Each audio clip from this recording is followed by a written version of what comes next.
The Werewolf by Clemence Housman, Part I. The great farm hall was ablaze with the firelight and noisy with laughter and talk and many sounding work. None could be idle but the very young and the very old. Little Rol, who was hugging a puppy, and old Trella, whose palsied hand fumbled over her knitting. The early evening had closed in, and the farm servants, come from their outdoor work, had assembled in the ample hall, which gave space for a score or more of workers. Several of the men were engaged in carving, and to these were yielded the best place and light.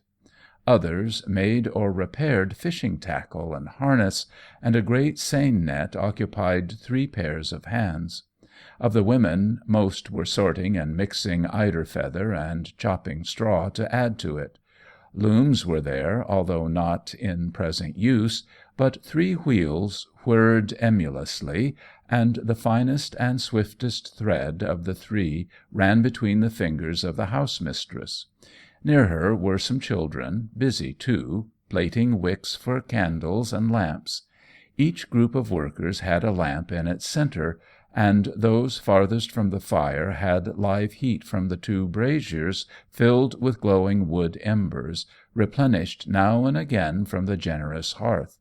But the flicker of the great fire was manifest to remotest corners, and prevailed beyond the limits of the weaker lights. Little Rol grew tired of his puppy, dropped it incontinently, and made an onslaught on Tyre, the old wolf-hound, who basked dozing, whimpering, and twitching in his hunting dreams. Prone went Rol beside Tyre, his young arms round the shaggy neck, his curls against the black jowl. Tyre gave a perfunctory lick and stretched with a sleepy sigh. Rol growled and rolled and shoved invitingly, but could only gain from the old dog placid toleration and a half-observant blink. "Take that, then," said Rol, indignant at this ignoring of his advances, and sent the puppy sprawling against the dignity that disdained him as playmate. The dog took no notice, and the child wandered off to find amusement elsewhere. The baskets of white eider feathers caught his eye far off in a distant corner. He slipped under the table and crept along on all fours, the ordinary commonplace custom of walking down a room upright not being to his fancy. When close to the women he lay still for a moment watching, with his elbows on the floor and his chin in his palms.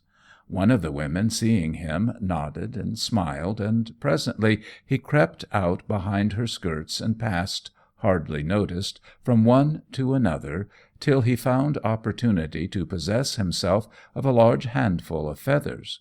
With these he traversed the length of the room, under the table again, and emerged near the spinners. At the feet of the youngest he curled himself round, sheltered by her knees from the observation of the others, and disarmed her of interference by secretly displaying his handful with a confiding smile.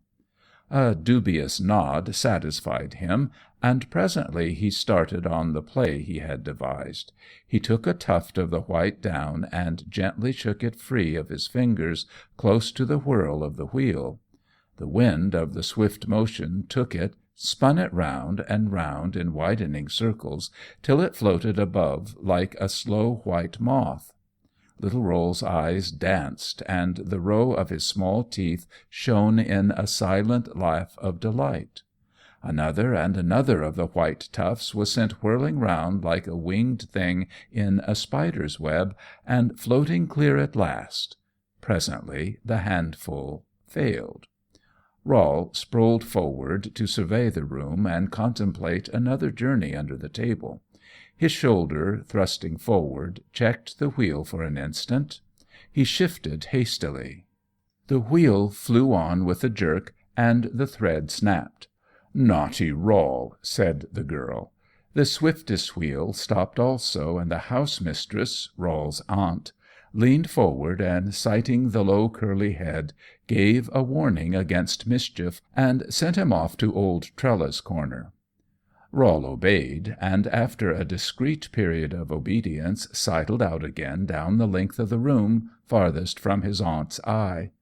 As he slipped in among the men, they looked up to see that their tools might be, as far as possible, out of reach of Rol's hands and close to their own.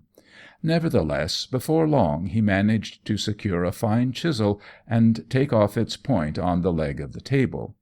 The carver's strong objections to this disconcerted Rol, who for 5 minutes thereafter effaced himself under the table.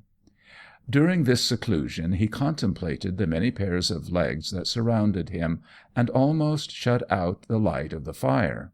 How very odd some of the legs were! Some were curved where they should be straight, and some were straight where they should be curved, and, as Rol said to himself, they all seemed screwed on differently. Some were tucked away modestly under the benches, others were thrust far out under the table, encroaching on Rol's own particular domain.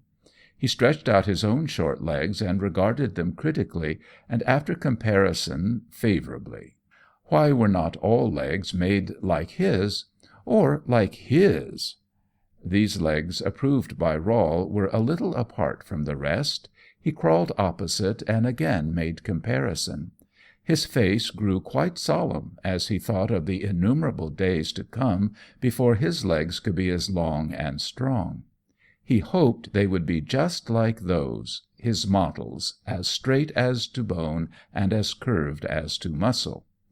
A few moments later Swain of the long legs felt a small hand caressing his foot, and looking down met the upturned eyes of his little cousin Rol.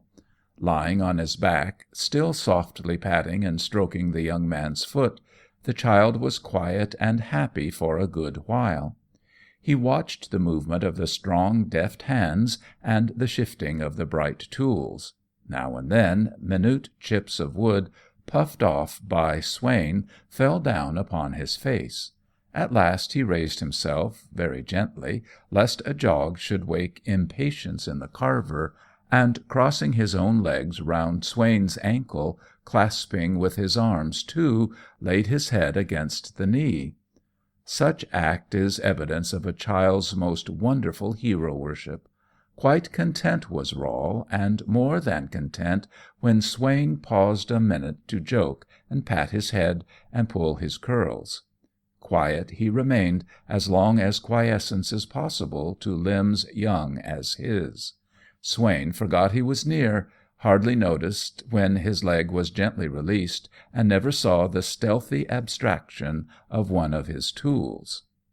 10 minutes thereafter was a lamentable wail from low on the floor, rising to the full pitch of Rol's healthy lungs, for his hand was gashed across, and the copious bleeding terrified him.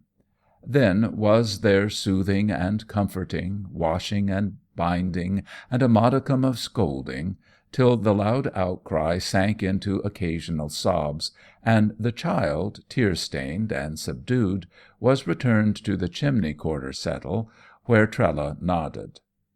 In the reaction after pain and fright, Rol found that the quiet of that firelit corner was to his mind. Tyre, too, disdained him no longer, but roused by his sobs, showed all the concern and sympathy that a dog can by licking and wistful watching. A little shame weighed also upon his spirits. He wished he had not cried quite so much. He remembered how once Swain had come home with his arm torn down from the shoulder and a dead bear, and how he had never winced nor said a word, though his lips turned white with pain. Poor little Rol gave another sighing sob over his own faint-hearted shortcomings. The light and motion of the great fire began to tell strange stories to the child, and the wind in the chimney roared a corroborative note now and then.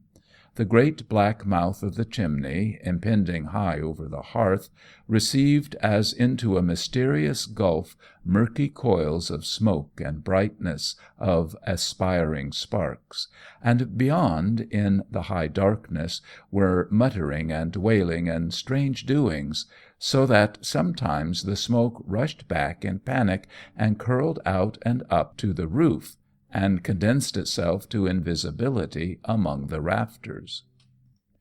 And then the wind would rage after its lost prey, and rush round the house, rattling and shrieking at window and door. In a lull, after one such loud gust, Roll lifted his head in surprise and listened. A lull had also come on the babble of talk, and thus could be heard with strange distinctness a sound outside the door, the sound of a child's voice, a child's hands. "Open, open, let me in," piped the little voice from low down, lower than the handle, and the latch rattled as though a tiptoe child reached up to it, and soft small knocks were struck. One near the door sprang up and opened it. "No one is here," he said. Tyre lifted his head and gave utterance to a howl, loud, prolonged, most dismal. Swain, not able to believe that his ears had deceived him, got up and went to the door. It was a dark night. The clouds were heavy with snow that had fallen fitfully when the wind lulled. Untrodden snow lay up to the porch. There was no sight nor sound of any human being. Swain strained his eyes far and near, only to see dark sky, pure snow, and a line of black fir trees on a hill brow, bowing down before the wind. "Oh, it must have been the wind," he said, and closed the door. Many faces looked scared. The sound of a child's voice had been so distinct, and the words, "Open, open, let me in." The wind might creak the wood or rattle the latch, but could not speak with a child's voice, nor knock with the soft, plain blows that a plump fist gives. And the strange, unusual howl of the wolf-hound was an omen to be feared, be the rest what it might.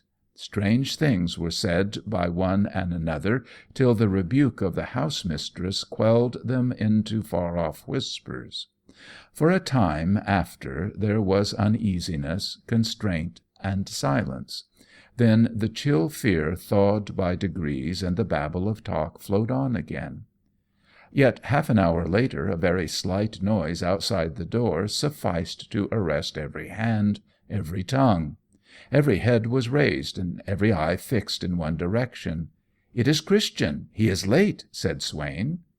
No, this is a feeble shuffle, not a young man's tread.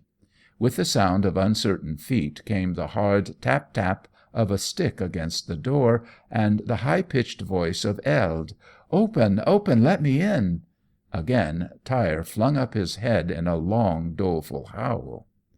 Before the echo of the tapping stick and the high voice had fairly died away, Swain had sprung across to the door and flung it wide. "No one again," he said in a steady voice, though his eyes looked startled as he stared out. He saw the lonely expanse of snow, the clouds swagging low, and between the two the line of dark fir trees bowing in the wind. He closed the door without a word of comment, and recrossed the room. A score of blanched faces were turned to him, as though he must be solver of the enigma. He could not be unconscious of this mute eye-questioning, and it disturbed his resolute air of composure. He hesitated, glanced toward his mother, the house-mistress, then back at the frightened folk, and gravely, before them all, made the sign of the cross. There was a flutter of hands as the sign was repeated by all, and the dead silence was stirred as by a huge sigh, for the held breath of many was freed, as though the sign gave magic relief. Even the house-mistress was perturbed. She left her wheel and crossed the room to her son, and spoke with him for a moment in a low tone that none could overhear. But a moment later her voice was high-pitched and loud, so that all might benefit by her rebuke of the heathen chatter of one of the girls. Perhaps she essayed to silence thus her own misgivings and forebodings. No other voice dared speak now with its natural fullness. Low tones made intermittent murmurs, and now and then silence drifted over the whole room. The handling of tools was as noiseless as might be, and suspended on the instant if the door rattled in a gust of wind. After a time Swain left his work, joined the group nearest the door, and loitered there on the pretence of giving advice and help to the unskilful. A man's tread was heard outside in the porch. "Christian," said Swain and his mother simultaneously, he confidently, she authoritatively, to set the checked wheels going again. But Tyre flung up his head with an appalling howl. "Open! Open! Let me in!" It was a man's voice, and the door shook and rattled as a man's strength beat against it. Swain could feel the planks quivering as on the instant his hand was upon the door, flinging it open to face the blank porch, and beyond only snow and sky and firs aslant in the wind. He stood for a long minute with the open door in his hand. The bitter wind swept in with its icy chill, but a deadlier chill of fear came swifter and seemed to freeze the beating of hearts. Swain stepped back to snatch up a great bearskin cloak. "Swain, where are you going?" "No farther than the porch, mother," and he stepped out and closed the door. He wrapped himself in the heavy fur, and, leaning against the most sheltered wall of the porch, steeled his nerves to face the devil and all his works. No sound of voices came from within. The most distinct sound was the crackle and roar of the fire. It was bitterly cold. His feet grew numb, but he forbore stamping them into warmth, lest the sound should strike panic within. Nor would he leave the porch, nor print a footmark on the untrodden white that declared so absolutely how no human voices and hands could have approached the door since snow fell 2 hours or more ago. "When the wind drops there will be more snow," thought Swain.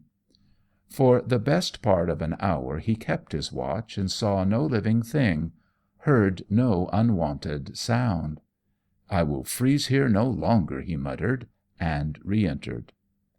One woman gave a half-suppressed scream as his hand was laid on the latch, and then a gasp of relief as he came in. No one questioned him, only his mother said, in a tone of forced unconcern, "Could you not see Christian coming?" as though she were made anxious only by the absence of her younger son. Hardly had Swain stamped near to the fire than clear knocking was heard at the door. Tyre leapt from the hearth, his eyes red as the fire, his fangs showing white in the black jowl, his neck ridged and bristling, and overleaping Rall ramped at the door, barking furiously. Outside the door a clear, mellow voice was calling. Tyre's bark made the words undistinguishable. No one offered to stir towards the door before Swain. He stalked down the room resolutely, lifted the latch, and swung back the door. A white-robed woman glided in. No wraith, living, beautiful, young. Tyre leapt upon her. Lithely she balked the sharp fangs with folds of her long fur robe, and, snatching from her girdle a small two-edged axe, whirled it up for a blow of defence. Swain caught the dog by the collar and dragged him off, yelling and struggling. The stranger stood in the doorway motionless, one foot set forward, one arm flung up, till the house-mistress hurried down the room, and Swain, relinquishing to others the furious Tyre, turned again to close the door and offer excuse for so fierce a greeting. Then she lowered her arm, slung the axe in its place at her waist, loosened the furs about her face, and shook over her shoulders the long white robe, all as it were with the sway of one movement. She was a maiden, tall and very fair. The fashion of her dress was strange, half masculine, yet not unwomanly. A fine fur tunic, reaching but little below the knee, was all the skirt she wore. Below were the cross-bound shoes and leggings that a hunter wears. A white fur cap was set low upon the brows, and from its edge strips of fur fell lappet-wise about her shoulders. Two of these at her entrance had been drawn forward and crossed about her throat, but now, loosened and thrust back, left unhidden long plaits of fair hair that lay forward on shoulder and breast, down to the ivory-studded girdle where the axe gleamed. Swain and his mother led the stranger to the hearth without question or sign of curiosity, till she voluntarily told her tale of a long journey to distant kindred, a promised guide unmet, and signals and landmarks mistaken. "Alone!" exclaimed Swain in astonishment. "Have you journeyed thus far 100 leagues alone?" She answered yes, with a little smile. "Over the hills and the wastes? Why, the folk there are savage and wild as beasts." She dropped her hand upon her axe with a laugh of some scorn. "I fear neither man nor beast, some few fear me." And then she told strange tales of fierce attack and defence, and of the bold, free huntress life she had led. Her words came a little slowly and deliberately, as though she spoke in a scarce familiar tongue. Now and then she hesitated and stopped in a phrase, as though for lack of some word. She became the centre of a group of listeners. The interest she excited dissipated in some degree the dread inspired by the mysterious voices. There was nothing ominous about this young, bright, fair reality, though her aspect was strange. Little Rol crept near, staring at the stranger with all his might. Unnoticed, he softly stroked and patted a corner of her soft white robe that reached to the floor in ample folds. He laid his cheek against it caressingly, and then edged up close to her knees. "What is your name?" he asked. The stranger's smile and ready answer, as she looked down, saved Rol from the rebuke merited by his unmannerly question. "My real name," she said, "would be uncouth to your ears and tongue. The folk of this country have given me another name, and from this," she laid her hand on the fur robe, "they call me Whitefell." Little Rol repeated it to himself, stroking and patting as before. "Whitefell, Whitefell." The fair face and soft, beautiful dress pleased Rol. He knelt up, with his eyes on her face and an air of uncertain determination, like a robin's on a doorstep, and plumped his elbows into her lap with a little gasp at his own audacity. "Rol!" exclaimed his aunt. But, "Oh, let him," said Whitefell, smiling and stroking his head, and Rol stayed. He advanced farther, and, panting at his own adventurousness in the face of his aunt's authority, climbed up to her knees. Her welcoming arms hindered any protest. He nestled happily, fingering the axe head, the ivory studs in her girdle, the ivory clasp at her throat, the plaits of fair hair, rubbing his head against the softness of her fur-clad shoulder, with a child's full confidence in the kindness of beauty.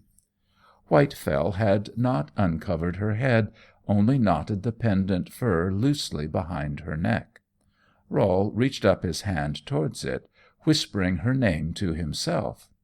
"Whitefell, Whitefell," then slid his arms round her neck and kissed her, once, twice. She laughed delightedly, and kissed him again. "The child plagued you?" said Swain. "Oh, no, indeed," she answered, with an earnestness so intense as to seem disproportionate to the occasion. Rol settled himself again on her lap, and began to unwind the bandage bound round his hand. He paused a little when he saw where the blood had soaked through, then went on till his hand was bare, and the cut displayed, gaping and long, though only skin deep. He held it up towards Whitefell, desirous of her pity and sympathy. At sight of it and the blood-stained linen, she drew in her breath suddenly, clasped Rol to her, hard, hard, till he began to struggle. Her face was hidden behind the boy, so that none could see its expression. It had lighted up with a most awful glee. Afar, beyond the fir grove, beyond the low hill behind, the absent Christian was hastening his return. From daybreak he had been afoot, carrying notice of a bear hunt to all the best hunters of the farms and hamlets that lay within a radius of 12 miles. Nevertheless, having been detained till a late hour, he now broke into a run, going with a long, smooth stride of apparent ease that fast made the miles diminish. He entered the midnight blackness of the fir grove with scarcely slackened pace, though the path was invisible, and passing through into the open again, sighted the farm lying a furlong off down the slope. Then he sprang out freely, and almost on the instant gave one great sideways leap and stood still. There in the snow was the track of a great wolf. His hand went to his knife, his only weapon. He stooped, knelt down, to bring his eyes to the level of a beast, and peered about. His teeth set, his heart beat a little harder than the pace of his running insisted on. A solitary wolf, nearly always savage and of large size, is a formidable beast that will not hesitate to attack a single man. This wolf track was the largest Christian had ever seen, and, so far as he could judge, recently made.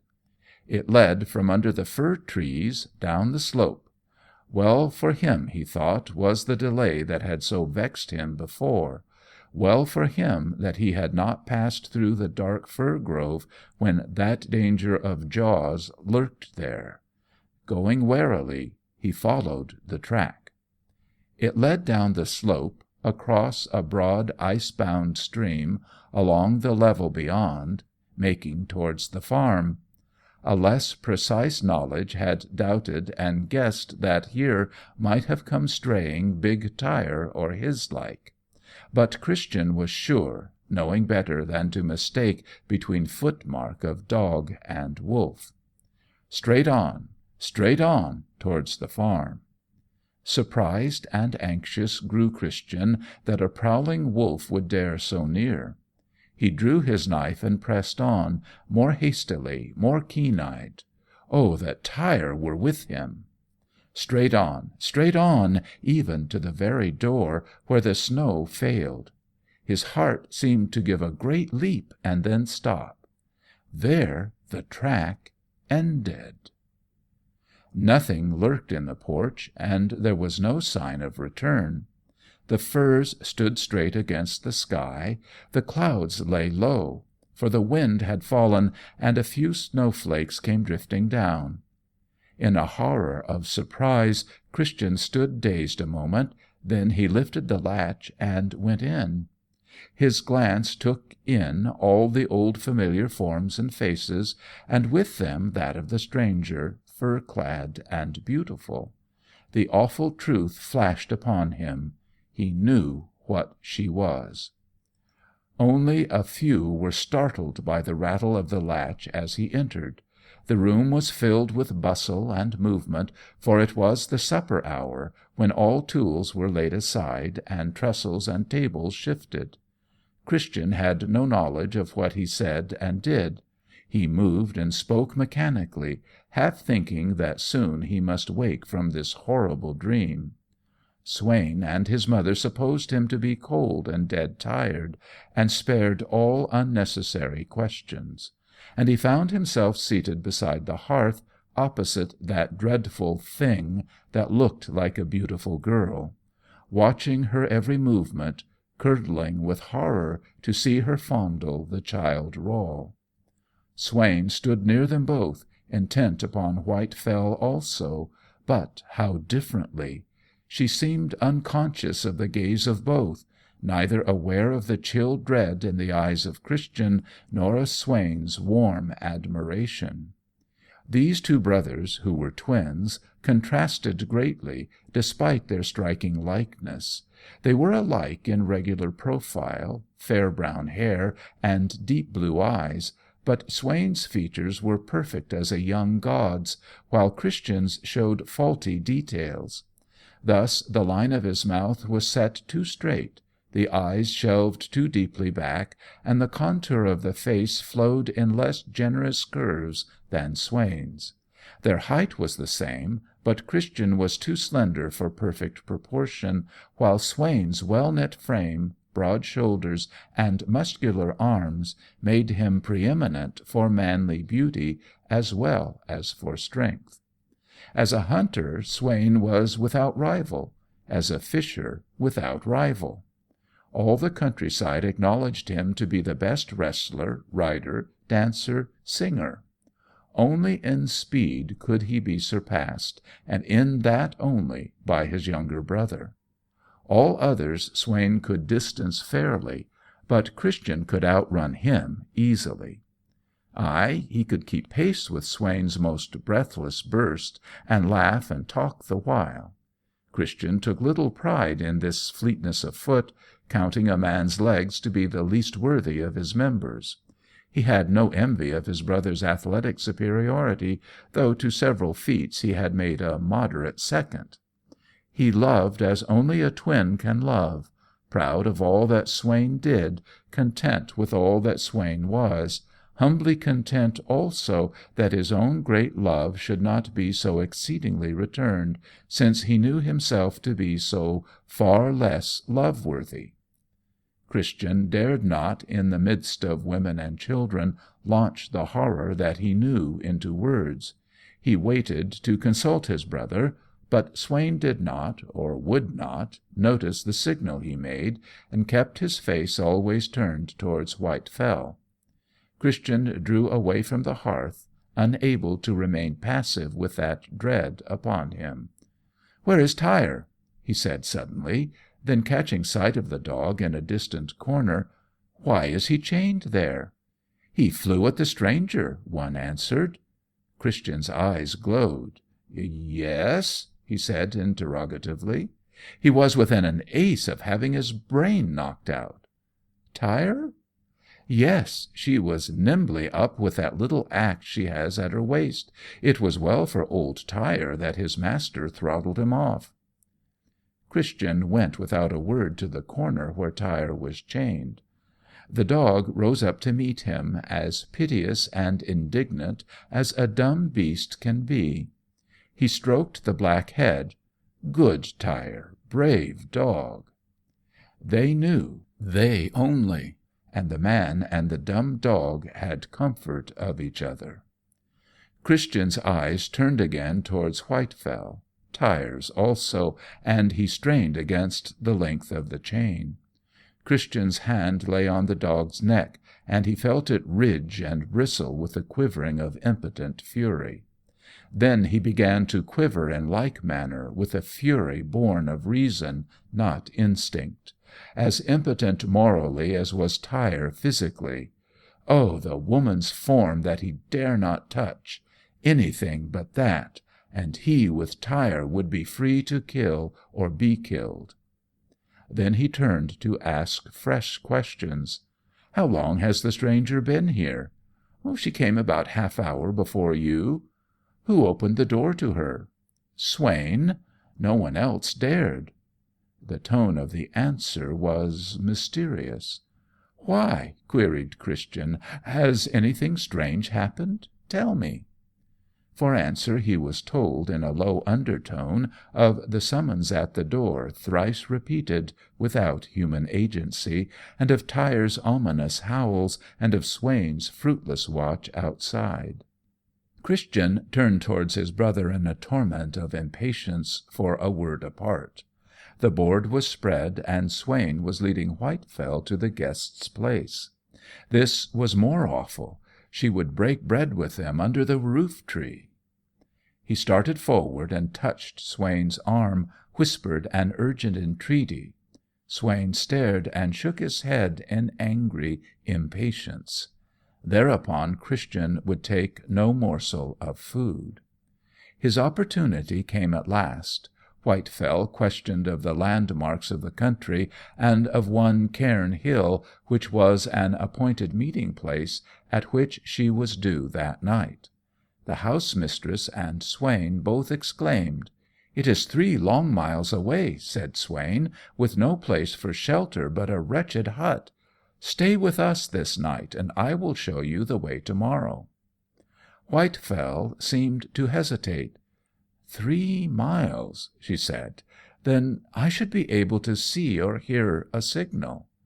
"I will look out," said Swain. "Then, if there be no signal, you must not leave us." He went to the door. Christian rose silently and followed him out.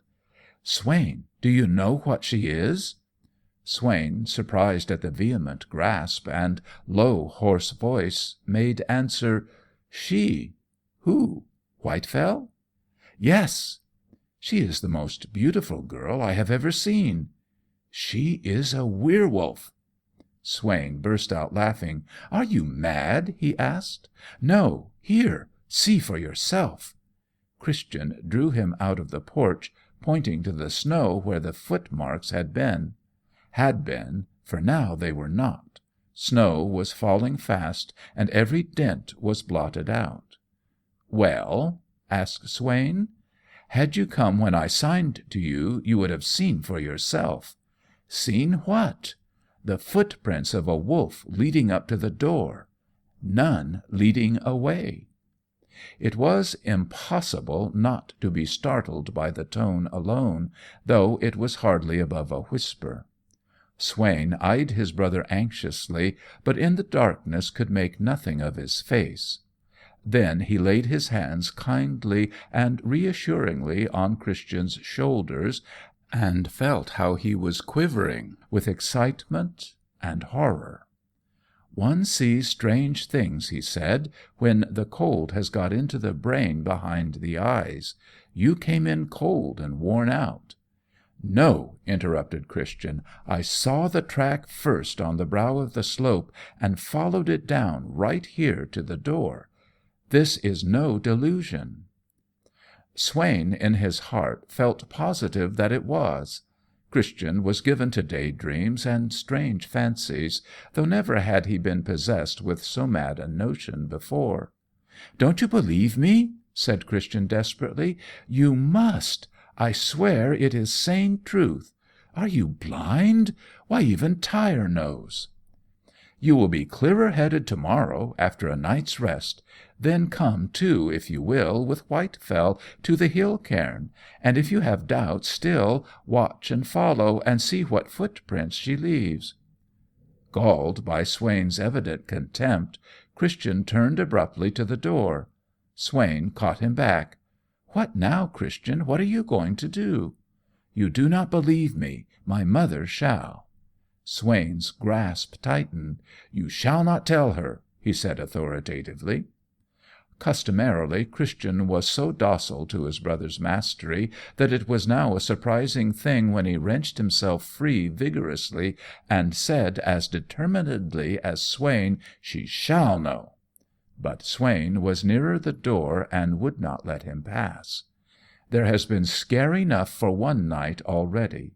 If this notion of yours will keep, broach it to-morrow." Christian would not yield. "Women are so easily scared," pursued Swain, "and are ready to believe any folly without shadow of proof. Be a man, Christian, and fight this notion of a werewolf by yourself." "If you would believe me," began Christian. "I believe you to be a fool," said Swain, losing patience. "Another, who was not your brother, might believe you to be a knave, and guess that you had transformed Whitefell into a werewolf because she smiled more readily on me than on you."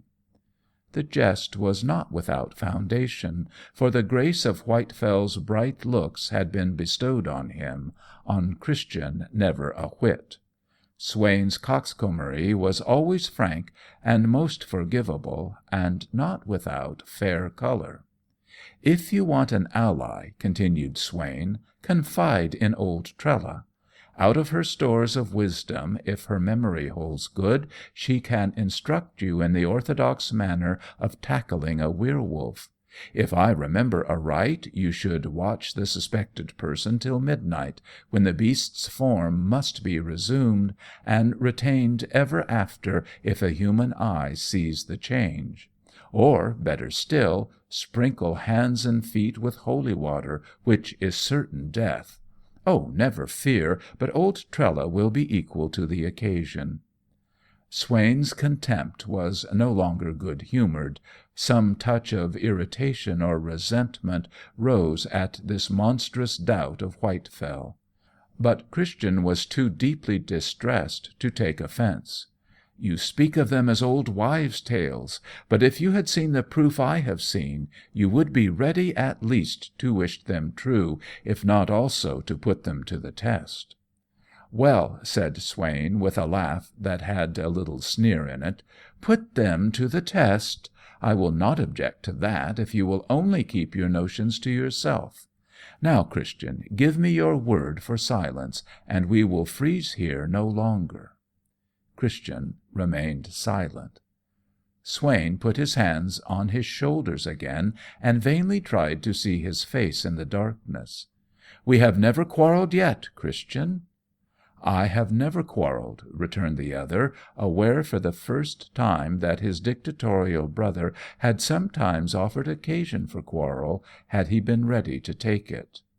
"Well," said Swain emphatically, "if you speak against Whitefell to any other, as to-night you have spoken to me, we shall." He delivered the words like an ultimatum, turned sharp round, and re-entered the house. Christian, more fearful and wretched than before, followed. "Snow is falling fast, not a single light is to be seen." Whitefell's eyes passed over Christian without apparent notice, and turned bright and shining upon Swain. "Nor any signal to be heard?" she queried. "Did you not hear the sound of a sea horn?" "I saw nothing, and heard nothing, and signal or no signal, the heavy snow would keep you here perforce." She smiled her thanks beautifully, and Christian's heart sank like lead with a deadly foreboding as he noted what a light was kindled in Swain's eyes by her smile. That night, when all others slept, Christian, the weariest of all, watched outside the guest chamber till midnight was past. No sound, not the faintest, could be heard. Could the old tale be true of the midnight change? What was on the other side of the door, a woman or a beast? He would have given his right hand to know. Instinctively he laid his hand on the latch and drew it softly, though believing that bolts fastened the inner side. The door yielded to his hand. He stood on the threshold. A keen gust of air cut at him. The window stood open. The room was empty. So Christian could sleep with a somewhat lightened heart. In the morning there was surprise and conjecture when Whitefell's absence was discovered. Christian held his peace. Not even to his brother did he say how he knew that she had fled before midnight. And Swain, though evidently greatly chagrined, seemed to disdain reference to the subject of Christian's fears. The elder brother alone joined the bear hunt. Christian found pretext to stay behind. Swain, being out of humour, manifested his contempt by uttering not a single expostulation. All that day, and for many a day after, Christian would never go out of sight of his home. Swain alone noticed how he manoeuvred for this, and was clearly annoyed by it. Whitefell's name was never mentioned between them, though not seldom was it heard in general talk. Hardly a day passed but little Rol asked when Whitefell would come again. Pretty Whitefell, who kissed like a snowflake! And if Swain answered, Christian would be quite sure that the light in his eyes, kindled by Whitefell's smile, had not yet died out. Little Rol, naughty, merry, fair-haired little Rol! A day came when his feet raced over the threshold, never to return; when his chatter and laugh were heard no more; when tears of anguish were wept by eyes that never would see his bright head again, never again, living or dead. He was seen at dusk for the last time escaping from the house with his puppy in freakish rebellion against old Trella. Later, when his absence had begun to cause anxiety, his puppy crept back to the farm, cowed, whimpering, and yelping, a pitiful, dumb lump of terror, without intelligence or courage to guide the frightened search. Rol was never found, nor any trace of him. Where he had perished was never known. How he had perished was known only by an awful guess. A wild beast had devoured him. Christian heard the conjecture a wolf, and a horrible certainty flashed upon him that he knew what wolf it was. He tried to declare what he knew, but Swain saw him start at the words with white face and struggling lips, and guessing his purpose, pulled him back and kept him silent, hardly, by his imperious grip and wrathful eyes, and one low whisper. That Christian should retain his most irrational suspicion against beautiful Whitefell was to Swain evidence of a weak obstinacy of mind that would but thrive upon expostulation and argument. But this evident intention to direct the passions of grief and anguish to a hatred and fear of the fair stranger, such as his own, was intolerable, and Swain set his will against it. Again Christian yielded to his brother's stronger words and will, and against his own judgment consented to silence. Repentance came before the new moon, the first of the year, was old. Whitefell came again, smiling as she entered, as though assured of a glad and kindly welcome. And in truth there was only one who saw again her fair face and strange white garb without pleasure. Swain's face glowed with delight, while Christian's grew pale and rigid as death. He had given his word to keep silence, but he had not thought that she would dare to come again. Silence was impossible face to face with that thing, impossible. Irrepressibly he cried out, "Where is Rol?" Not a quiver disturbed Whitefell's face. She heard, yet remained bright and tranquil. Swain's eyes flashed round at his brother dangerously. Among the women some tears fell at the poor child's name, but none caught alarm from its sudden utterance, for the thought of Rol rose naturally. Where was little Rol, who had nestled in the stranger's arms, kissing her, and watched for her since, and prattled of her daily? Christian went out silently. One only thing there was that he could do, and he must not delay. His horror overmastered any curiosity to hear Whitefell's smooth excuses and smiling apologies for her strange and uncourteous departure, or her easy tale of the circumstances of her return, or to watch her bearing as she heard the sad tale of little Rol. The swiftest runner of the countryside had started on his hardest race. Little less than 3 leagues and back, which he reckoned to accomplish in 2 hours, though the night was moonless and the way rugged. He rushed against the still cold air till it felt like a wind upon his face. The dim homestead sank below the ridges at his back, and fresh ridges of snowlands rose out of the obscure horizon level to drive past him as the stirless air drove, and sink away behind into obscure level again. He took no conscious heed of landmarks, not even when all sign of a path was gone under depths of snow. His will was set to reach his goal with unexampled speed, and thither by instinct his physical forces bore him, without one definite thought to guide. And the idle brain lay passive, inert, receiving into its vacancy restless siftings of past sights and sounds, Rol weeping, laughing, playing, coiled in the arms of that dreadful thing. Tyre, oh Tyre, white fangs in the black jowl, the women who wept on the foolish puppy, precious for the child's last touch. Footprints from pine wood to door, the smiling face among firs of such womanly beauty, smiling, smiling, and Swain's face. Swain, Swain, oh Swain, my brother! Swain's angry laugh possessed his ear within the sound of the wind of his speed. Swain's scorn assailed more quick and keen than the biting cold at his throat, and yet he was unimpressed by any thought of how Swain's anger and scorn would rise if this errand were known. The Werewolf, by Clemence Housman, Part 2.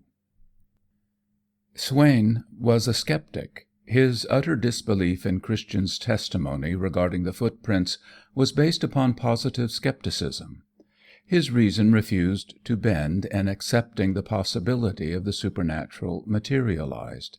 That a living beast could ever be other than palpably bestial, pawed, toothed, shagged, and eared as such, was to him incredible.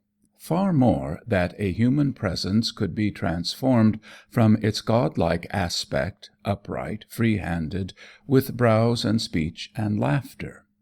The wild and fearful legends that he had known from childhood and then believed, he regarded now as built upon facts distorted, overlaid by imagination, and quickened by superstition. Even the strange summons at the threshold that he himself had vainly answered was, after the first shock of surprise, rationally explained by him as malicious foolery on the part of some clever trickster who withheld the key to the enigma. To the younger brother all life was a spiritual mystery, veiled from his clear knowledge by the density of flesh. Since he knew his own body to be linked to the complex and antagonistic forces that constitute one soul, it seemed to him not impossibly strange that one spiritual force should possess diverse forms for widely various manifestation. Nor, to him, was it great effort to believe that as pure water washes away all natural foulness, so water, holy by consecration, must needs cleanse God's world from that supernatural evil thing. Therefore, faster than ever man's foot had covered those leagues, he sped under the dark, still night, over the waste, trackless snow ridges, to the far-away church, where salvation lay in the holy water stoup at the door. His faith was as firm as any that wrought miracles in days past, simple as a child's wish, strong as a man's will. He was hardly missed during these hours, every second of which was by him fulfilled to its utmost extent by extremest effort that sinews and nerves could attain.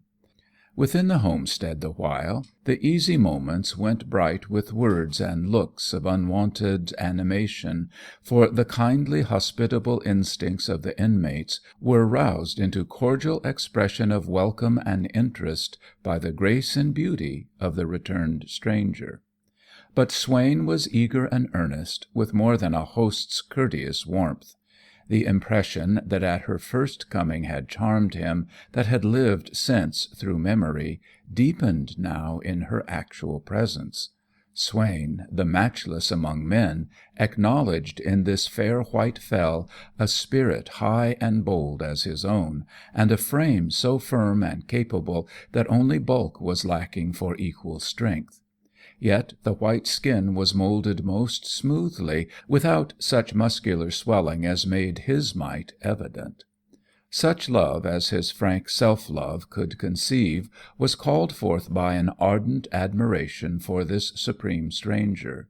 More admiration than love was in his passion, and therefore he was free from a lover's hesitancy and delicate reserve and doubts. Frankly and boldly he courted her favour by looks and tones, and an address that came of natural ease, needless of skill by practice. Nor was she a woman to be wooed otherwise. Tender whispers and sighs would never gain her ear, but her eyes would brighten and shine if she heard of a brave feat, and her prompt hand in sympathy fall swiftly on the axe shaft and clasp it hard. That movement ever fired Swain's admiration anew. He watched for it, strove to elicit it, and glowed when it came. Wonderful and beautiful was that wrist, slender and steel strong. Also the smooth, shapely hand that curved so fast and firm, ready to deal instant death. Desiring to feel the pressure of these hands, this bold lover schemed with palpable directness, proposing that she should hear how their hunting songs were sung, with a chorus that signalled hands to be clasped. So his splendid voice gave the verse, and as the chorus was taken up, he claimed her hands, and even through the easy grip felt, as he desired, the strength that was latent, and the vigour that quickened the very finger-tips as the song fired her, and her voice was caught out of her by the rhythmic swell, and rang clear on the top of the closing surge. Afterwards she sang alone. For contrast, or in the pride of swaying moods by her voice, she chose a mournful song that drifted along in a minor chant, sad as a wind that dirges. Oh, let me go, around spin wreaths of snow, the dark earth sleeps below. Far up the plain moans on a voice of pain, where shall my babe be lain? In my white breast lay the sweet life to rest, lay where it can lie best. Hush, hush its cries, dense night is on the skies, 2 stars are in thine eyes. Come, babe, away, but lie thou till dawn be grey, who must be dead by day. This cannot last, but ere the sickening blast, all sorrow shall be past, and kings shall be low bending at thy knee, worshipping life from thee. For men long sore to hope of what's before, to leave the things of yore. Mine and not thine, how deep their jewels shine, peace laps thy head, not mine. Old Trella came tottering from her corner, shaken to additional palsy by an aroused memory. She strained her dim eyes towards the singer, and then bent her head, that the one ear yet sensible to sound might avail of every note. At the close, groping forward, she murmured with the high-pitched quaver of old age, "So she sang, my Thora, my last and brightest. What is she like, she whose voice is like my dead Thora's? Are her eyes blue?" "Blue as the sky." "So were my Thora's. Is her hair fair and in plaits to the waist?" "Even so," answered Whitefell herself, and met the advancing hands with her own, and guided them to corroborate her words by touch. "Like my dead Thora's," repeated the old woman, and then her trembling hands rested on the fur-clad shoulders, and she bent forward and kissed the smooth fair face that Whitefell upturned, nothing loth to receive and return the caress. So Christian saw them as he entered. He stood a moment. After the starless darkness and the icy night air and the fierce silent 2 hours' race, his senses reeled on sudden entrance into warmth and light and the cheery hum of voices. A sudden unforeseen anguish assailed him, as now first he entertained the possibility of being overmatched by her wiles and her daring, if at the approach of pure death she should start up at bay, transformed to a terrible beast, and achieve a savage glut at the last. He looked with horror and pity on the harmless, helpless folk, so unwitting of outrage to their comfort and security. The dreadful thing in their midst, that was veiled from their knowledge by womanly beauty, was a centre of pleasant interest. There, before him, signally impressive, was poor old Trella, weakest and feeblest of all, in fond nearness, and a moment might bring about the revelation of a monstrous horror, a ghastly, deadly danger set loose and at bay in a circle of girls and women and careless, defenceless men. So hideous and terrible a thing as might crack the brain or curdle the heart stone dead. And he alone of the throng prepared. For one breathing space he faltered, no longer than that, while over him swept the agony of compunction that yet could not make him surrender his purpose. He alone? Nay, but Tyre also, and he crossed to the dumb sole sharer of his knowledge. So timeless is thought that a few seconds only lay between his lifting of the latch and his loosening of Tyre's collar.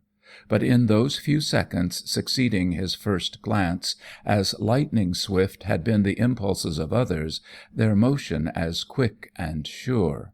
Swain's vigilant eye had darted upon him, and instantly his every fibre was alert with hostile instinct. And, half divining, half incredulous of Christian's object in stooping to Tyre, he came hastily, wary, wrathful, resolute to oppose the malice of his wild-eyed brother.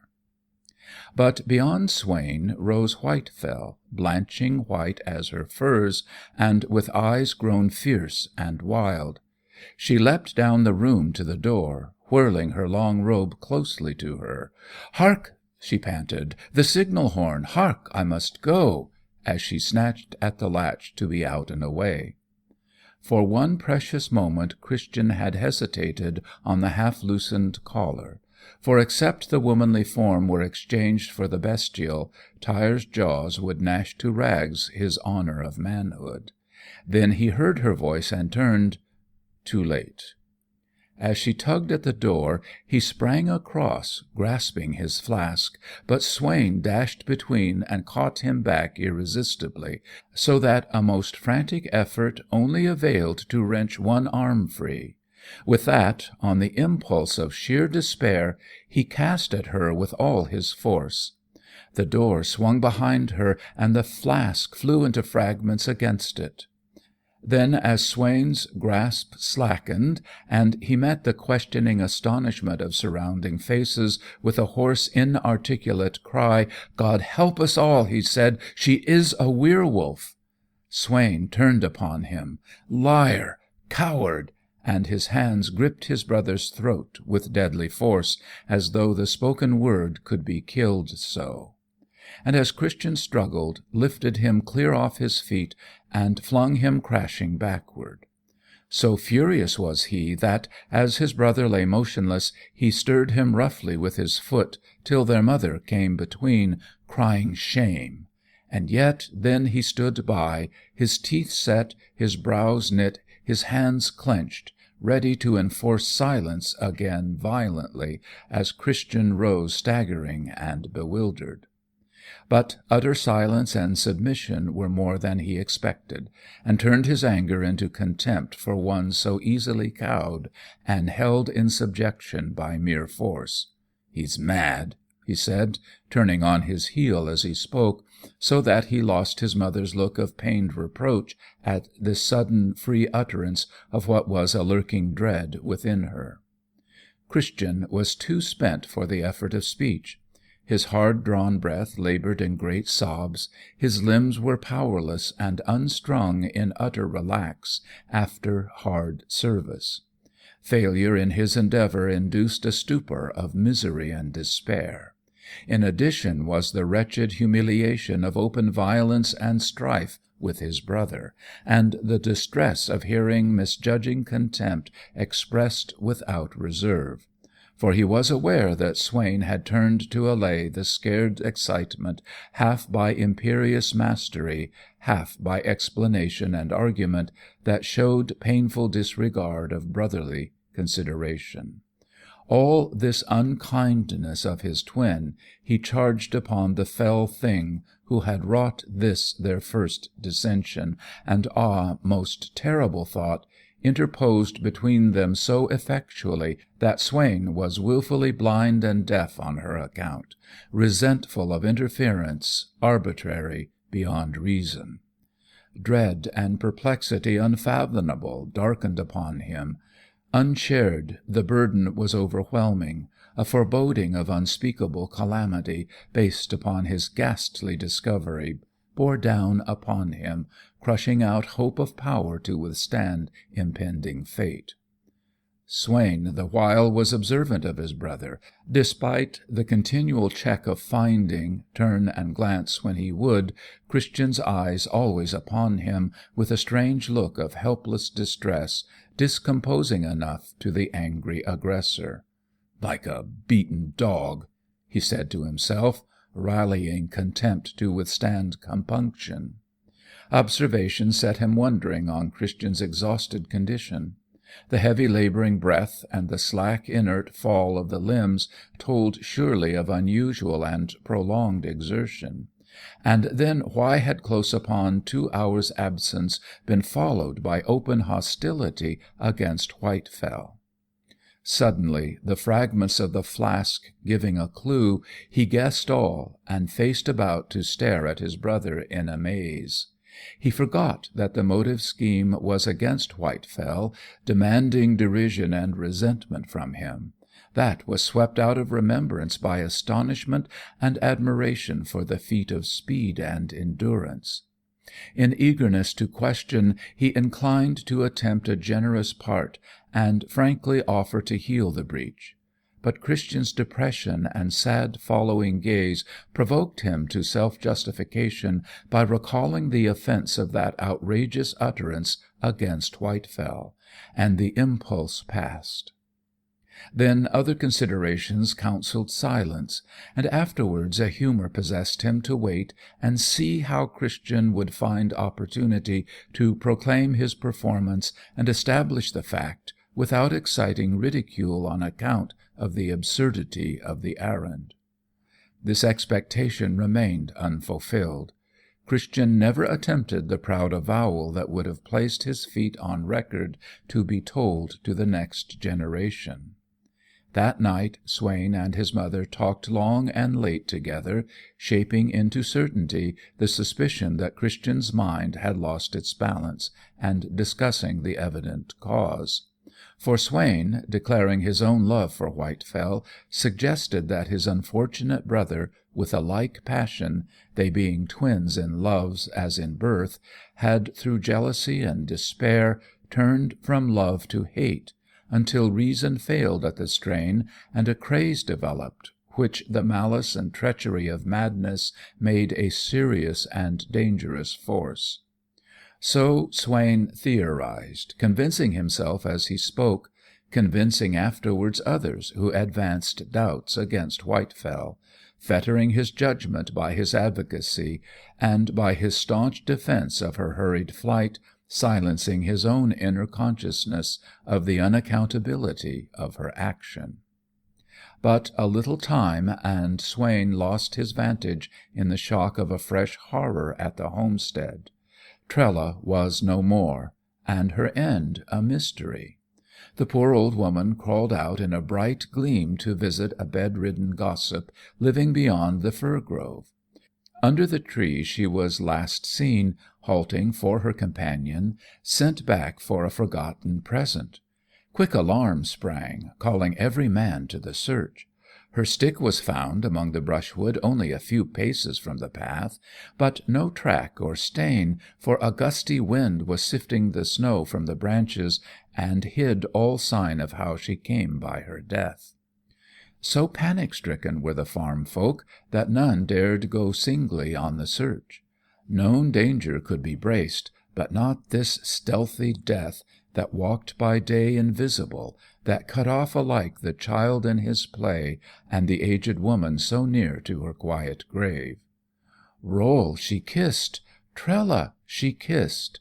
So rang Christian's frantic cry again and again, till Swain dragged him away and strove to keep him apart, albeit in his agony of grief and remorse he accused himself wildly as answerable for the tragedy, and gave clear proof that the charge of madness was well founded, if strange looks and desperate, incoherent words were evidence enough.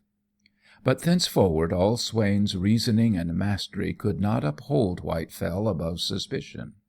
He was not called upon to defend her from accusation when Christian had been brought to silence again, but he well knew the significance of this fact, that her name, formerly uttered freely and often, he never heard now. It was huddled away into whispers that he could not catch. The passing of time did not sweep away the superstitious fears that Swain despised. He was angry and anxious, eager that Whitefell should return, and merely by her bright, gracious presence reinstate herself in favour.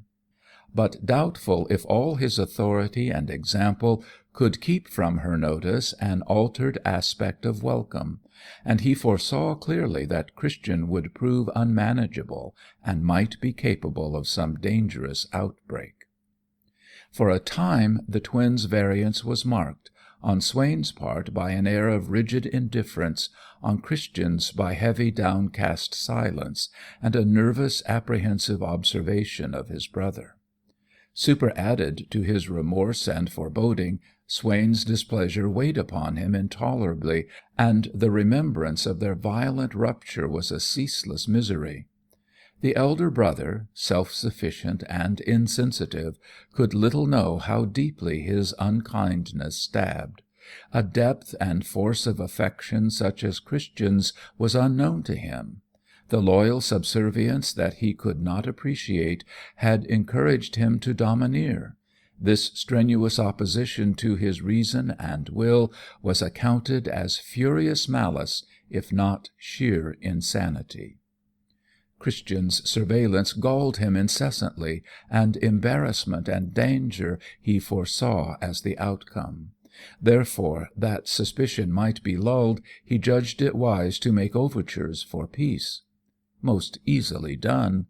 A little kindliness, a few evidences of consideration, a slight return of the old brotherly imperiousness, and Christian replied by a gratefulness and relief that might have touched him had he understood all, but instead increased his secret contempt. So successful was this finesse that when, late on a day, a message summoning Christian to a distance was transmitted by Swain, no doubt of its genuineness occurred. When his errand proved useless, he set out to return. Mistake or misapprehension was all that he surmised. Not till he sighted the homestead lying low between the night-grey snow ridges did vivid recollection of the time when he had tracked that horror to the door rouse an intense dread, and with it a hardly defined suspicion. His grasp tightened on the bear-spear that he carried as a staff. Every sense was alert, every muscle strung. Excitement urged him on, caution checked him, and the two governed his long stride, swiftly, noiselessly, to the climax he felt was at hand. As he drew near to the outer gates, a light shadow stirred and went, as though the grey of the snow had taken detached motion. A darker shadow stayed and faced Christian, striking his life-blood chill with utmost despair. Swain stood before him, and surely the shadow that went was Whitefell. They had been together, close. Had she not been in his arms, near enough for lips to meet? There was no moon, but the stars gave light enough to show that Swain's face was flushed and elate. The flush remained, though the expression changed quickly at sight of his brother. How, if Christian had seen all, should one of his frenzied outbursts be met and managed? By resolution? By indifference? He halted between the two, and as a result he swaggered.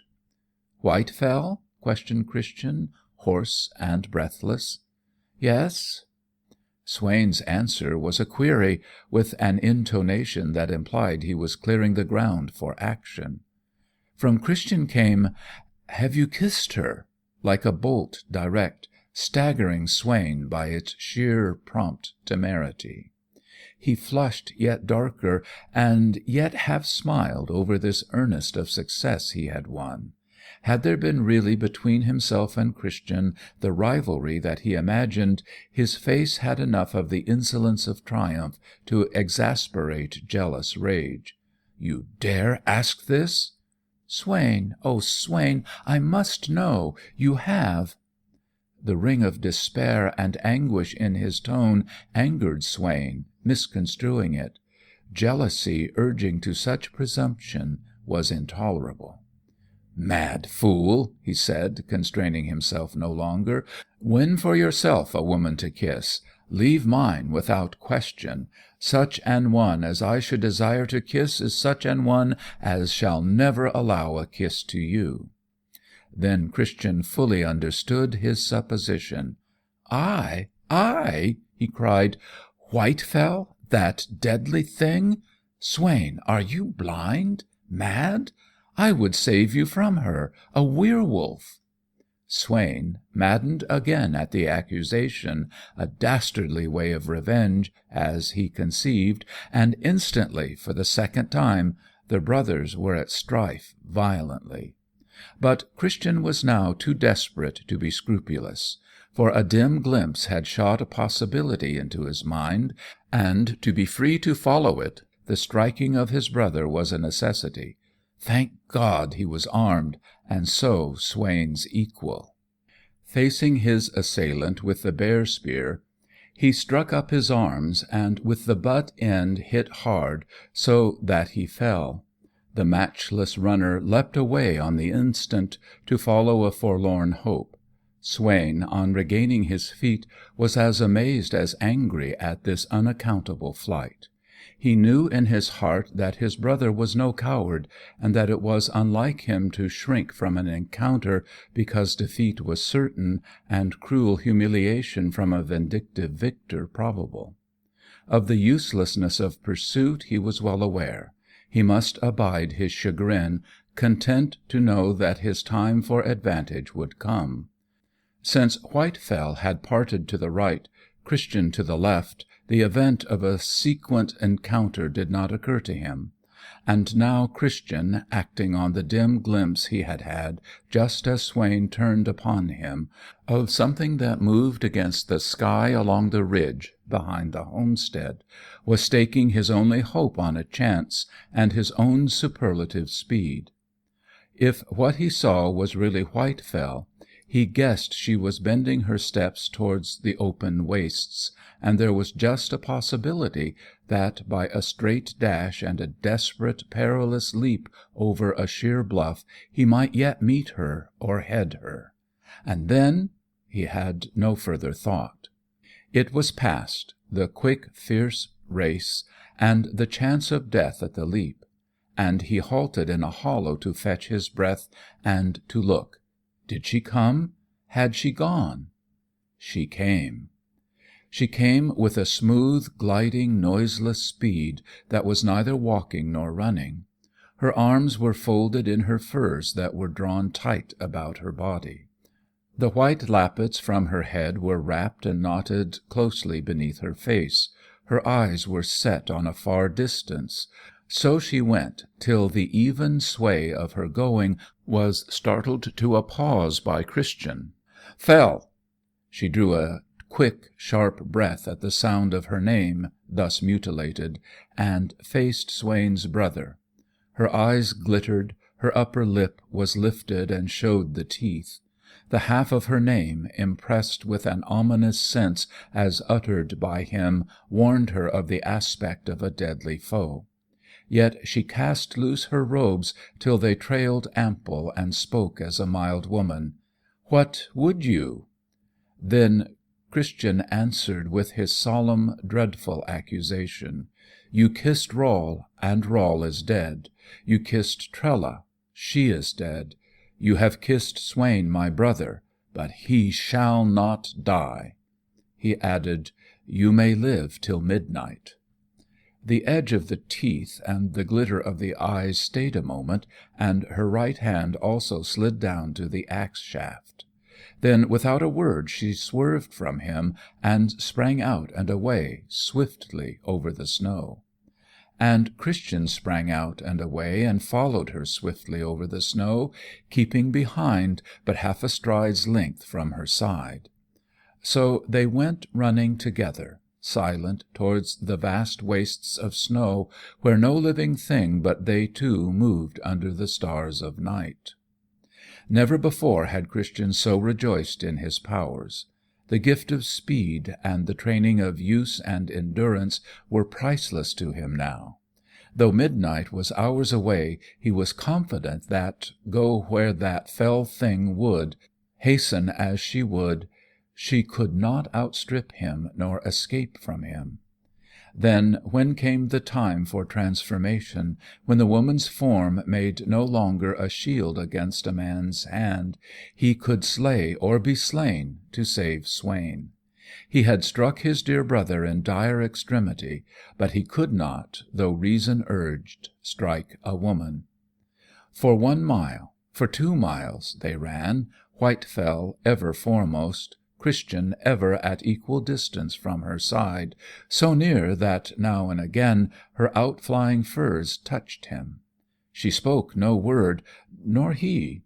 She never turned her head to look at him, nor swerved to evade him, but with set face looking forward, sped straight on, over rough, over smooth, aware of his nearness by the regular beat of his feet, and the sound of his breath behind. In a while she quickened her pace. From the first, Christian had judged of her speed as admirable, yet with exulting security in his own excelling and enduring whatever her efforts. But when the pace increased, he found himself put to the test as never had he been before in any race. Her feet indeed flew faster than his. It was only by his length of stride that he kept his place at her side. But his heart was high and resolute, and he did not fear failure yet. So the desperate race flew on. Their feet struck up the powdery snow, their breath smoked into the sharp, clear air, and they were gone before the air was cleared of snow and vapour. Now and then Christian glanced up to judge, by the rising of the stars, of the coming of midnight. So long, so long! Whitefell held on without slack. She, it was evident, with confidence in her speed proving matchless, as resolute to outrun her pursuer as he to endure till midnight and fulfil his purpose. And Christian held on, still self-assured. He could not fail, he would not fail. To avenge Rall and Trella was motive enough for him to do what man could do. But for Swain, more. She had kissed Swain, but he should not die too. With Swain to save, he could not fail. Never before was such a race as this. No, not when in old Greece man and maid raced together with two fates at stake. For the hard running was sustained and unabated, while star after star rose and went wheeling up towards midnight, for 1 hour, for 2 hours. Then Christian saw and heard what shot him through with fear. Where a fringe of trees hung round a slope, he saw something dark moving, and heard a yelp, followed by a full horrid cry, and the dark spread out upon the snow, a pack of wolves in pursuit. Of the beasts alone he had little cause for fear. At the pace he held he could distance them, four-footed though they were. But of Whitefell's wiles he had infinite apprehension, for how might she not avail herself of the savage jaws of these wolves, akin as they were to half her nature? She vouchsafed to them nor look nor sign, but Christian, on an impulse to assure himself that she should not escape him, caught and held the back-flung edge of her furs, running still. She turned like a flash with a beastly snarl, teeth and eyes gleaming again.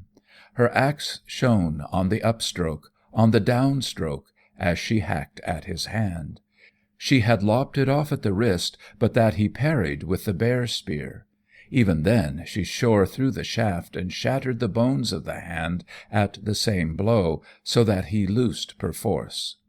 Then again they raced on as before, Christian not losing a pace, though his left hand swung useless, bleeding and broken. The snarl, indubitable, though modified from a woman's organs, the vicious fury revealed in teeth and eyes, the sharp, arrogant pain of her maiming blow, caught away Christian's heed of the beasts behind, by striking into him close, vivid realization of the infinitely greater danger that ran before him in that deadly thing. When he bethought him to look behind, lo, the pack had but reached their tracks and instantly slunk aside, cowed. The yell of pursuit changed to yelps and whines, so abhorrent was that fell creature to beast as to man. She had drawn her furs more closely to her, disposing them so that, instead of flying loose at her heels, no drapery hung lower than her knees, and this without a check to her wonderful speed, nor embarrassment by the cumbering of the folds. She held her head as before, her lips were firmly set, only the tense nostrils gave her breath, not a sign of distress witnessed to the long sustaining of that terrible speed. But on Christian by now the strain was telling palpably. His head weighed heavy, and his breath came labouring in great sobs. The bear-spear would have been a burden now. His heart was beating like a hammer, but such a dullness oppressed his brain that it was only by degrees he could realize his helpless state. Wounded and weaponless, chasing that terrible thing that was a fierce, desperate, axe-armed woman, except she should assume the beast with fangs yet more formidable. And still the far, slow stars went lingering nearly an hour from midnight. So far was his brain astray that an impression took him that she was fleeing from the midnight stars, whose gain was by such slow degrees that a time equalling days and days had gone in the race round the northern circle of the world, and days as long might last before the end, except she slackened, or except he failed. But he would not fail yet. How long had he been praying so? He had started with a self-confidence and reliance that had felt no need for that aid, and now it seemed the only means by which to restrain his heart from swelling beyond the compass of his body, by which to cherish his brain from dwindling and shrivelling quite away. Some sharp-toothed creature kept tearing and dragging at his maimed left hand. He never could see it. He could not shake it off, but he prayed it off at times. The clear stars before him took to shuddering, and he knew why. They shuddered at sight of what was behind him. He had never divined before that strange things hid themselves from men under pretence of being snow-clad mounds or swaying trees. But now they came slipping out from their harmless covers to follow him, and mock at his impotence to make a kindred thing resolve to truer form. He knew the air behind him was thronged. He heard the hum of innumerable murmurings together. But his eyes could never catch them, they were too swift and nimble. Yet he knew they were there, because on a backward glance he saw the snow-mounds surge as they grovelled flatlings out of sight. He saw the trees reel as they screwed themselves rigid past recognition among the boughs. And after such glance the stars for a while returned to steadfastness, and an infinite stretch of silence froze upon the chill grey world, only deranged by the swift even beat of the flying feet, and his own, slower from the longer stride and the sound of his breath. And for some clear moments he knew that his only concern was to sustain his speed regardless of pain and distress, to deny with every nerve he had her power to outstrip him or widen the space between them, till the stars crept up to midnight.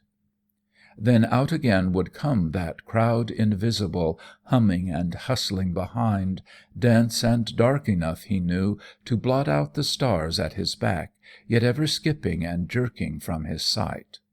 A hideous check came to the race. Whitefell swirled about and leapt to the right, and Christian, unprepared for so prompt a lurch, found close at his feet a deep pit yawning, and his own impetus past control. But he snatched at her as he bore past, clasping her right arm with his one whole hand, and the two swung together upon the brink. And her straining away in self-preservation was vigorous enough to counterbalance his headlong impulse, and brought them reeling together to safety. Then, before he was verily sure that they were not to perish so, crashing down, he saw her gnashing in wild pale fury as she wrenched to be free, and, since her right hand was in his grasp, used her axe left-handed, striking back at him. The blow was effectual enough even so. His right arm dropped powerless, gashed and with the lesser bone broken, that jarred with horrid pain when he let it swing, as he leaped out again and ran to recover the few feet she had gained from his pause at the shock. The near escape and this new quick pain made again every faculty alive and intense. He knew that what he followed was most surely death animate. Wounded and helpless, he was utterly at her mercy, if so she should realize and take action. Hopeless to avenge, hopeless to save, his very despair for Swain swept him on to follow, and precede the kiss doomed to death.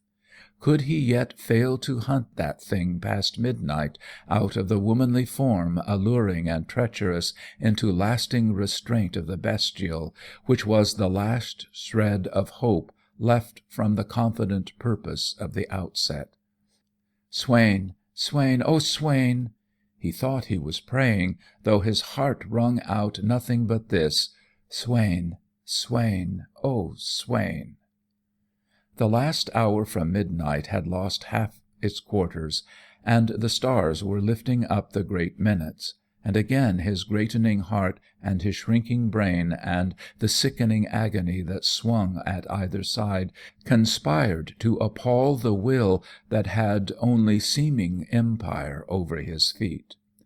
Now Whitefell's body was so closely enveloped that not a lap nor an edge flew free. She stretched forward strangely aslant, leaning from the upright poise of a runner. She cleared the ground at times by long bounds, gaining an increase of speed that Christian agonized to equal. Because the stars pointed that the end was nearing, the black brood came behind again, and followed, noising. Ah, if they could but be kept quiet and still, nor slip their usual harmless masks to encourage with their interest the last speed of their most deadly congener! What shape had they? Should he ever know? If it were not that he was bound to compel the fell thing that ran before him into her truer form, he might face about and follow them. No, no, not so. If he might do anything but what he did, race, and racing bear this agony, he would just stand still and die, to be quit of the pain of breathing. He grew bewildered, uncertain of his own identity, doubting of his own true form. He could not be really a man, no more than that running thing was really a woman. His real form was only hidden under embodiment of a man, but what it was he did not know. And Swain's real form he did not know. Swain lay fallen at his feet, where he had struck him down, his own brother. He stumbled over him, and had to overleap him and race harder because she who had kissed Swain leapt so fast. Swain, Swain, oh Swain! Why did the stars stop to shudder? Midnight else had surely come. The leaning, leaping thing looked back at him with a wild, fierce look, and laughed in savage scorn and triumph. He saw in a flash why, for within a time measurable by seconds she would have escaped him utterly. As the land lay, a slope of ice slunk on the one hand. On the other a steep rose, shouldering forwards. Between the two was space for a foot to be planted, but none for a body to stand. Yet a juniper bough, thrusting out, gave a handhold secure enough for one with a resolute grasp to swing past the perilous place and pass on safe. Though the first seconds of the last moment were going, she dared to flash back a wicked look and laugh at the pursuer who was impotent to grasp. The crisis struck convulsive life into his last supreme effort. His will surged up indomitable. His speed proved matchless yet. He leapt with a rush, passed her before her laugh had time to go out, and turned short, barring the way, and braced to withstand her. She came hurling desperate, with a feint to the right hand, and then launched herself upon him with a spring like a wild beast when it leaps to kill. And he, with one strong arm and a hand that could not hold, with one strong hand and an arm that could not guide and sustain, he caught and held her even so, and they fell together. And because he felt his whole arm slipping and his whole hand loosing to slack the dreadful agony of the wrenched bone above, he caught and held with his teeth the tunic at her knee as she struggled up and wrung off his hands to overleap him victorious. Like lightning she snatched her axe and struck him on the neck, deep, once, twice. His life-blood gushed out, staining her feet. The stars touched midnight. The death scream he heard was not his, for his set teeth had hardly yet relaxed when it rang out. And the dreadful cry began with a woman's shriek and changed and ended as the yell of a beast. And before the final blank overtook his dying eyes, he saw that she gave place to it. He saw more, that life gave place to death, causelessly, incomprehensibly. For he did not presume that no holy water could be more holy, more potent to destroy an evil thing than life-blood of a pure heart poured out for another in free-willing devotion. His own true hidden reality that he had desired to know grew palpable, recognizable. It seemed to him just this, a great, glad, abounding hope that he had saved his brother. Too expansive to be contained by the limited form of a sole man, it yearned for a new embodiment, infinite as the stars. What did it matter to that true reality that the man's brain shrank, till it was nothing, that the man's body could not retain the huge pain of his heart, and heaved it out through the red exit riven at the neck, that the black noise came again hurtling from behind, reinforced by that dissolved shape, and blotted out forever the man's sight, hearing, sense.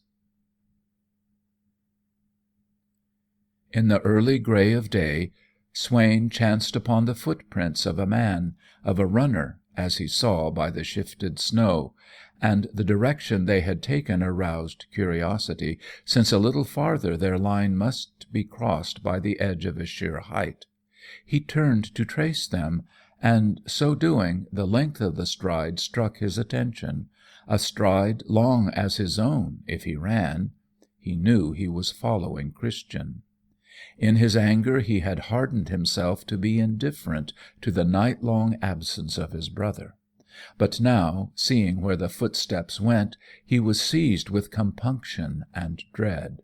He had failed to give thought and care to his poor, frantic twin, who might, was it possible, have rushed to a frantic death.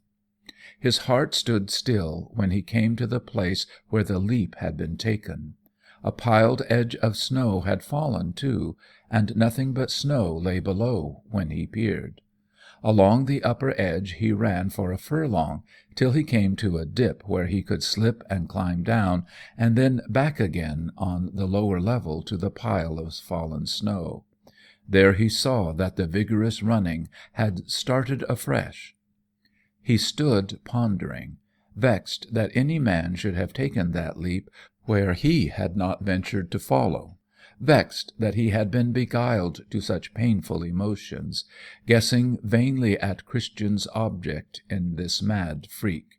He began sauntering along, half unconsciously following his brother's track, and so in a while he came to the place where the footprints were doubled. Small prints were these others, small as a woman's, though the pace from one to another was longer than that which the skirts of women allow. Did not Whitefell tread so? A dreadful guess appalled him, so dreadful that he recoiled from belief. Yet his face grew ashy white, and he gasped to fetch back motion to his checked heart. Unbelievable? Close attention showed how the smaller footfall had altered for greater speed, striking into the snow with a deeper onset and a lighter pressure on the heels. Unbelievable? Could any woman but Whitefell run so? Could any man but Christian run so? The guess became a certainty. He was following where alone in the dark night Whitefell had fled from Christian pursuing. Such villainy set heart and brain on fire with rage and indignation, such villainy in his own brother, till lately love-worthy, praiseworthy, though a fool for meekness. He would kill Christian. Had he lives many as the footprints he had trodden, vengeance should demand them all. In a tempest of murderous hate he followed on in haste, for the track was plain enough, starting with such a burst of speed as could not be maintained, but brought him back soon to a plod for the spent, sobbing breath to be regulated. He cursed Christian aloud, and called Whitefell's name on high in a frenzied expense of passion. His grief itself was a rage, being such an intolerable anguish of pity and shame at the thought of his love. Whitefell, who had parted from his kiss free and radiant, to be hounded straightway by his brother, mad with jealousy, fleeing for more than life, while her lover was housed at his ease. If he had but known, he raved, in impotent rebellion at the cruelty of events, if he had but known that his strength and love might have availed in her defence. Now the only service to her that he could render was to kill Christian. As a woman he knew she was matchless in speed, matchless in strength, but Christian was matchless in speed among men, nor easily to be matched in strength. Brave and swift and strong though she were, what chance had she against a man of his strength and inches, frantic too, and intent on horrid revenge against his brother, his successful rival? Mile after mile he followed with a bursting heart. More piteous, more tragic seemed the case at this evidence of Whitefell's splendid supremacy, holding her own so long against Christian's famous speed, so long that his love and admiration grew more and more boundless, and his grief and indignation therewith also. Whenever the track lay clear he ran, with such reckless prodigality of strength that it soon was spent, and he dragged on heavily, till sometimes on the ice of a mere, sometimes on a wind-swept place, all signs were lost, but so undeviating had been their line that a course straight on, and then short questing to either hand, recovered them again. Hour after hour had gone by through more than half that winter day, before ever he came to the place where the trampled snow showed that a scurry of feet had come and gone, wolves' feet, and gone most amazingly. Only a little beyond he came to the lopped point of Christian's bear spear. Farther on he would see where the remnant of the useless shaft had been dropped. The snow here was dashed with blood, and the footsteps of the two had fallen closer together. Some hoarse sound of exultation came from him that might have been a laugh had breath sufficed. "Oh, Whitefell, my poor, brave love, well struck!" he groaned, torn by his pity and great admiration, as he guessed surely how she had turned and dealt a blow. The sight of the blood inflamed him as it might a beast that ravens. He grew mad with a desire to have Christian by the throat once again, not to loose this time till he had crushed out his life, or beat out his life, or stabbed out his life, or all these, and torn him piecemeal likewise, and then, not till then, bleed his heart with weeping, like a child, like a girl, over the piteous fate of his poor lost love. On, through the aching time, toiling and straining in the track of those two superb runners, aware of the marvel of their endurance, but unaware of the marvel of their speed, that in the 3 hours before midnight had overpassed all that vast distance that he could only traverse from twilight to twilight. For clear daylight was passing when he came to the edge of an old marl pit, and saw how the two who had gone before had stamped and trampled together in desperate peril on the verge. And here fresh blood-stains spoke to him of a valiant defence against his infamous brother. And he followed where the blood had dripped, till the cold had stanched its flow, taking a savage gratification from this evidence that Christian had been gashed deeply, maddening afresh with desire to do likewise more excellently, and so slake his murderous hate. And he began to know that through all his despair he had entertained a germ of hope that grew apace, rained upon by his brother's blood. He strove on as best he might, wrung now by an access of hope, now of despair, in agony to reach the end, however terrible, sick with the aching of the toiled miles that deferred it. And the light went lingering out of the sky, giving place to uncertain stars. He came to the finish. 2 bodies lay in a narrow place. Christian's was one, but the other beyond, not Whitefell's. There where the footsteps ended lay a great white wolf.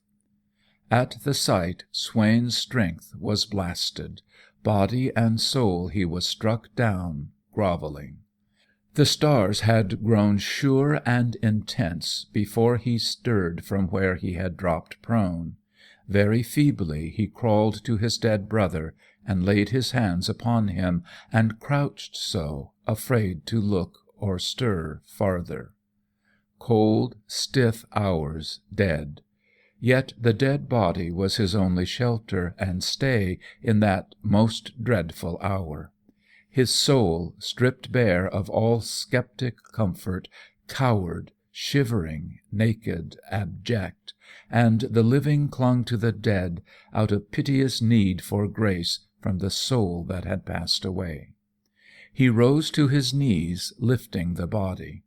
Christian had fallen face forward in the snow, with his arms flung up and wide, and so had the frost made him rigid, strange, ghastly, unyielding to Swain's lifting, so that he laid him down again, and crouched above, with his arms fast round him, and a low, heart-wrung groan. When at last he found force to raise his brother's body and gather it in his arms, tight clasped to his breast, he tried to face the thing that lay beyond. The sight set his limbs in a palsy with horror and dread. His senses had failed and fainted in utter cowardice, but for the strength that came from holding dead Christian in his arms, enabling him to compel his eyes to endure the sight, and take into the brain the complete aspect of the thing. No wound, only bloodstains on the feet. The great grim jaws had a savage grin, though dead stiff. And his kiss, he could bear it no longer, and turned away, nor ever looked again. And the dead man in his arms, knowing the full horror, had followed and faced it for his sake, had suffered agony and death for his sake. In the neck was the deep death gash, one arm and both hands were dark with frozen blood, for his sake. Dead he knew him as in life he had not known him, to give the right meed of love and worship. Because the outward man lacked perfection and strength equal to his, he had taken the love and worship of that great pure heart as his due. He, so unworthy in the inner reality, so mean, so despicable, callous and contemptuous towards the brother who had laid down his life to save him. He longed for utter annihilation, that so he might lose the agony of knowing himself so unworthy such perfect love. The frozen calm of death on the face appalled him. He dared not touch it with lips that had cursed so lately, with lips fouled by kiss of the horror that had been death. He struggled to his feet, still clasping Christian. The dead man stood upright within his arm, frozen rigid. The eyes were not quite closed, the head had stiffened, bowed slightly to one side. The arms stayed straight and wide. It was the figure of one crucified, the blood-stained hands also conforming. So living and dead went back along the track that one had passed in the deepest passion of love, and one in the deepest passion of hate. All that night Swain toiled through the snow, bearing the weight of dead Christian, treading back along the steps he before had trodden, when he was wronging with vilest thoughts and cursing with murderous hatred the brother who all the while lay dead for his sake. Cold, silence, darkness encompassed the strong man bowed with a dolorous burden. And yet he knew surely that that night he entered hell, and trod hell-fire along the homeward road, and endured through it only because Christian was with him. And he knew surely that to him Christian had been as Christ, and had suffered and died to save him from his sins.